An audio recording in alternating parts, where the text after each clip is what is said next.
Hello everyone, welcome to Undercover Everyday, day 73. Today I would like to talk about how nature has been 3D printing for many years, long before we did. Think about a tiny seed. This seed knows where exactly its roots are going, how the leaves are going to look like, and then creates a fruit that contains more seeds inside with its own DNA already programmed and put it into that small tiny piece. So in that sense, DNA is kind of the software of the nature. Now think about how we humans try to do something similar in our mechanical way. We had the CAD programs where we design. We had later CAM, computer-aided manufacturing, designing parts in 3D space. Then the CNC, 5-axis machines came that could cut and shape a solid piece of metal in perfect precision.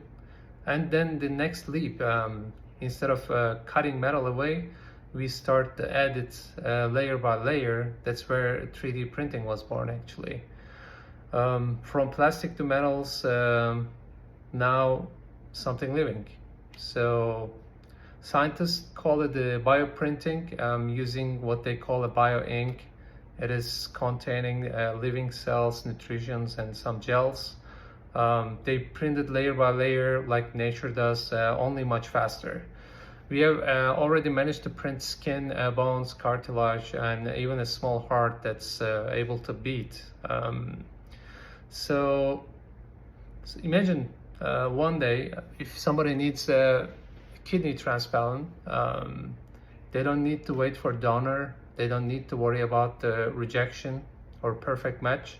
Doctor can easily print one, and it is 100% compatible because it's printed according to your own DNA.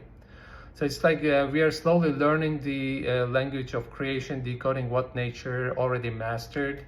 We used to carve machines out of steel, and now we are starting to build life from the code inside us, actually. So maybe one day we will be able to reverse engineer our own DNA, understand this so deeply, so we can put it back what time and disease are taking away from us, right? Because nature has been doing this effortlessly for millions of years. We are just catching up in that sense. So next time if you see a 3D printer building a tiny piece of object, just remember we are learning the oldest engineer of all, nature itself.